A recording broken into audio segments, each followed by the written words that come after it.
Y si tuviéramos que darle una batería de hábitos para una persona que en este momento quiere perder peso de forma natural, desde tu perspectiva, ¿cuáles serían los mejores hábitos que podría llevar a cabo, evidentemente sin entrar en esa individualización de la persona, para que pueda conseguir ese objetivo?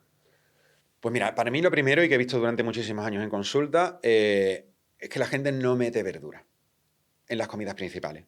No mete verdura. Entonces, claro, hacer un déficit calórico sin meter verdura en las comidas principales es muy complicado. Y la gente dice, no, pero de lo otro, ¿qué meto más o menos? Es decir, pero incremento la proteína, el pollo, el hidrato. No, verdura. Tú mete verdura. Y además lo vas a entender tranquilamente. Tú ponte que yo te digo, oye, llénate a base de albóndigas, del tamaño de una pelota de golf, ¿no? Por ejemplo. Tú dices, vale, ¿cuánto me como? ¿12? ¿12? No sé tú, pero yo me como 12 Y un poco tranquilamente. más Y puede un ser. poco más, ¿vale? Y si no le meto pan, ¿vale? Sin embargo, yo te digo, oye, primero te vas a comer 2 tomates grandes, te los voy a cortar en rodajitas, te los aliño bien, aceite, orégano, sal, cual, y te los comes. Joder, rico. Y luego te digo, ¿cuántas albóndigas quieres? A la tercera, a la cuarta no puedes más. ¿Por qué? Porque ya has llenado el estómago con el tomate. El tomate te ha llenado, te ha saciado y es poco calórico. La densidad calórica de un tomate es muy bajita. Vamos a ponerle un ejemplo de que cada albóndiga tenga 100 calorías. En el primer caso me hubiera comido 1200 calorías. ¿Por qué? Porque me he comido 2 albóndigas. Segundo caso, le he metido 2 tomates. Pongamos que tengan 100, 200 calorías con el aceite. Pero claro, luego me he comido 4 albóndigas. 400 calorías de albóndiga, 200 del tomate. 600. He reducido a la mitad mi ingesta calórica. Entonces, claro, yo le digo a la gente que la verdura, si quiere hacer un déficit calórico y no pasar hambre, la verdura en los platos principales tiene que ser omnipresente y en cantidad. Y siempre primero antes de lo que Sí. sería el plato principal. O si es un plato único, que haya una proporción muy alta y la vayamos metiendo a la vez que vamos metiendo lo otro. Pero eso para mí me parece esencial. Es decir, yo he tenido muchísima gente que ha perdido peso simplemente haciendo ese cambio, ¿eh? Luego, evidentemente, hay que personalizar el resto de su vida. Pero así como norma general, si en las comidas principales tenemos verdura, variada en cantidad y tal, el déficit calórico se logra de forma sencilla. ¿Y qué papel le podrías dar al hidrato dentro de una dieta de una persona que quiere perder peso? Eh, para mí el hidrato me parece muy importante porque el hidrato nos va a permitir entrenar bien. Entonces, claro, si tú coges a una persona y le quitas el hidrato y le haces una dieta cetogénica, por ejemplo, ¿no? Esa persona no va a entrenar de forma intensa eficientemente. ¿Por qué? Porque sabemos que a partir del 70% más o menos de las pulsaciones máximas, el músculo tiende a usar glucosa. Glucógeno o glucosa de sangre, no importa. Pero claro, una persona que no tiene ningún tipo de glucógeno muscular, evidentemente en el momento en el que salte a más de un 70%, va a tener una fatiga increíble. Quiere decir que esa persona nunca va a llegar a entrenar con intensidad de forma eficiente. Quiere decir que va a ir perdiendo masa muscular y se va a ver afectado. Por lo tanto, para mí el hidrato implica que esa persona, aparte de hacer una dieta, ¿no?, como tal, para pérdida de peso y tal, sí que va a poder entrenar bien. Y es que para mí es tan importante que una persona entrene bien que lo priorizo sobre otras muchísimas cosas. Entonces yo necesito ese hidrato para que esa persona vaya con el entrenador o vaya a entrenar y rinda y tenga un rendimiento. Pero ¿habría algún momento en el día o dentro de esas comidas que hace esa persona en el día donde introducirías el hidrato o es independiente en el momento en el que lo ingiera? Lo ideal sería después de entrenar. Vale. Me da igual que sea, si entrenas por la mañana, a las 11 de la mañana, hazlo en la comida. Y si entrenas a las 7 de la tarde, hazlo en la cena. ¿Por qué? Porque tú, cuando entrenas y gastas ese glucógeno, si has hecho un entrenamiento intenso, ¿no?, el músculo va a estar durante varias horas después bastante, bastante goloso, ¿vale? Va a decir, a ver, si entra algo de hidrato por sangre, me lo voy a llevar yo. Los transportadores y tal, dentro de las células musculares, van a estar en mayor cantidad y van a estar más atentos. Entonces, si yo entreno a las 7 de la tarde y mi cena la hago con arroz, la mayor parte del hidrato de carbono que me aporte ese arroz va a ir al músculo. Si yo lo hago al día siguiente y tal, bueno, a lo mejor esas células musculares no están tan a flor de piel. Entonces yo siempre digo, la mayor fuente de hidrato que comas durante el día, intenta tomarla después de la sesión de entreno. No tiene que ser inmediatamente después. O sea, yo puedo entrenar a las 6 de la tarde y cenar a las 9. Pero preferiría, si entreno a las 6 de la tarde, cenarlo que comerlo. Es más eficiente. ¿Y habría alguna situación en donde sí tuviera cabida una dieta cetogénica? Sí, sea, tenemos muchísima evidencia para la epilepsia refractaria, es decir, la que no atiende a los medicamentos. Y luego también hemos visto que las dietas cetogénicas pues, pueden tener en algunas enfermedades neurodegenerativas, hay algunos estudios en lipedema. Evidentemente, cuando lo hacemos en diabetes tipo 2 y resistencia a insulina, hay muchas veces que la persona toma muchísima menos medicación. Evidentemente, claro, si no meto mucho hidrato de carbono, la persona no va a necesitar tanta insulina, tanta metformina y tal. Y sí, hay algunos estudios, algunas situaciones donde yo he usado dieta cetogénica y he ido bastante bien. Yo no estoy contrario. Esto no va de ideología. Esto no, yo soy pro ceto. Yo soy un nutricionista clínico que tengo mis herramientas y dependiendo del caso que tenga delante, puedo hacer una u otra y no se me caen los anillos, ningún problema. Y en el caso de que fuera una persona, digamos, en una situación saludable, que no tuviera ninguna patología, no tuviera ningún tipo de enfermedad, ¿habría cabida para esa dieta cetogénica? Hombre, en algunas situaciones temporales, si la quiere probar, yo la he probado, no hay ningún problema, pero ya para el resto de la vida, hombre, yo creo que hay otras mejores opciones. O sea, primero es difícil de llevar, una dieta cetogénica es difícil de llevar, a nivel social es bastante complicado, ¿vale? Y luego que, claro, dependiendo de cómo haga yo la dieta cetogénica, si me hincho a carne y a carne roja y a embutido y tal, pues evidentemente grasa saturada, colesterol, sal, pues eso me puede derivar en una dislipemia, enfermedad cardiovascular, ¿no? Entonces, no creo que sea la mejor opción para llevarla a largo plazo. Creo que hay unas opciones muchísimo mejores. Ahora, ¿la quieres probar temporalmente? Sí, no pasa nada, pues probarla. No te va a matar directamente por hacer 6 meses una dieta cetogénica. Tengo aquí delante el artículo que me enviaste.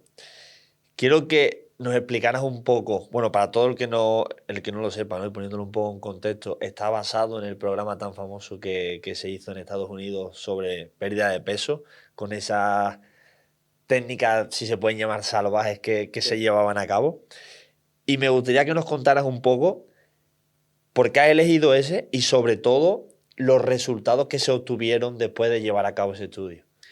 Bueno, ese programa es el de la báscula de aquí, de Andalucía. En Aragón creo que también se hizo y en Madrid también. De hecho, yo me presenté para el casting de ser el nutricionista de la báscula en Madrid. No me cogieron, menos mal. Pero, pues un programa que era eso, pues te ponían con un dietista, un entrenador, tal, y claro, te metían unos déficits calóricos brutales. O sea, te hacían entrenar 2-3 horas diarias, una dieta de 1000 calorías, 1200. Claro, allí bajabas peso, pero echando hostias, evidentemente, ¿no? No de una manera sana. Entonces, claro, ¿qué es lo que pasó? Que estas personas perdieron de media, y se ve en el estudio, unos 60 kilos, creo recordar, más o menos, ¿no? Y dijeron, vale, han perdido 60 kilos, y hubo un investigador que dijo a los 6 años, oye, vamos a ver cómo están esta gente, a ver qué es lo que ha pasado a los 6 años. Venga, vamos a ver lo que ha pasado. Prácticamente habían recuperado todo el peso. Habían recuperado 50 y pico kilos. O sea, prácticamente el 90% del peso perdido lo habían recuperado, ¿no? Pero claro, se dieron cuenta dijeron, vale, pero ¿qué has recuperado? Es decir, porque claro, tú cuando pierdes peso, pierdes tejido graso y tejido muscular, ¿no? Entonces, estas personas habían perdido, pues de esos 60 kilos, creo recordar que eran aproximadamente 15 kilos de masa muscular y unos 45 kilos de grasa, ¿vale? Más o menos el 20 o el 30% lo habían perdido de masa muscular y el otro 70% lo habían perdido de grasa. Y dijeron, hombre, pues habrán recuperado, ¿no? Proporcionalmente. Y esto es lo más curioso, ¿no? Dice, claro, si he perdido 45 de grasa, pues habré ganado 40 de grasa. Y si había perdido 15 de músculo, pues habré recuperado 12 de músculo, ¿no? Para nada. De la grasa prácticamente la habían recuperado toda. Si habían perdido 45 kilos de grasa, habían recuperado 40, 41, 42, ¿vale? Y de músculo habían recuperado 1 o 2 kilos. 1 o 2. Es decir, la recuperación del músculo había sido prácticamente nula. ¿Vale? Y entonces dijeron, ¿y entonces el metabolismo? Porque claro, cuando tú pierdes masa muscular te baja el metabolismo. Cada kilo de masa muscular, creo recordar, eran como unos 30 calorías diarias, ¿no? Pero yo pierdo 15, pues lo mismo 450, 500 calorías. Claro, el metabolismo basal lo tenían totalmente disminuido. Es decir, habían perdido unas 500 calorías de metabolismo basal por haber perdido esos kilos de musculatura. Claro, como no los habían recuperado toda la grasa, pero seguían con el metabolismo 500 calorías por debajo. Una condena. Eso es una condena. O sea, tú has perdido 60 kilos, ¿no? 45 de grasa que has vuelto a recuperar.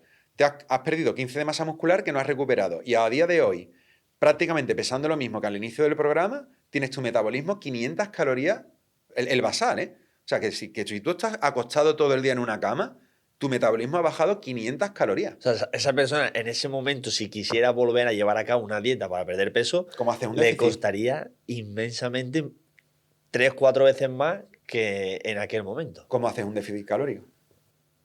No, pues es prácticamente imposible. Imposible. Claro, porque tu metabolismo basal se ha reducido en 500 calorías. ¿Cómo haces un déficit? ¿Qué comes? ¿500, 800 al día? Eso es inviable. Eso es imposible. Así que ahí es donde... Eso es un ejemplo como muy, muy fuerte, ¿no? Un poco desproporcionado. Pero yo tengo mucha gente en consulta que ha hecho dietas agresivas. A lo mejor no ha perdido 60 kilos, pero a lo mejor ha perdido 20. Y a lo mejor no lo ha hecho una vez. Lo ha hecho 3 o 4 veces en su vida. Tú empiezas a sumar, ¿vale? ¿Cuál fue el daño metabólico de la primera dieta? Vale, y el de la segunda, y el de la tercera, y el de la cuarta, y yo voy sumando, sumando, sumando, sumando. Y tienes personas delante en consulta que es imposible que pierdan peso.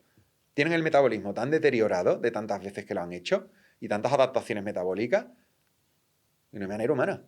O sea, ¿habría algún valor aproximado, evidentemente, para que una persona pueda saber si ese peso que está perdiendo de forma constante es saludable o no?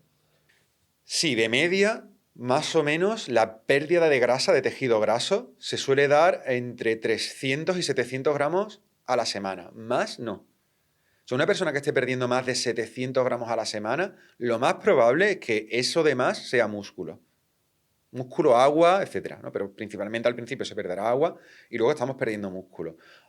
Evidentemente hay casos, ¿no? Pero de media, más o menos, si tú pierdes más de 700 gramos a la semana, lo más seguro es que no sea grasa. Y en los casos de las personas que empiezan el entrenamiento, empiezan la dieta todo a la vez, pierden mucho peso al inicio, pero luego esa curva se va estabilizando, ¿por qué suele darse esas situaciones?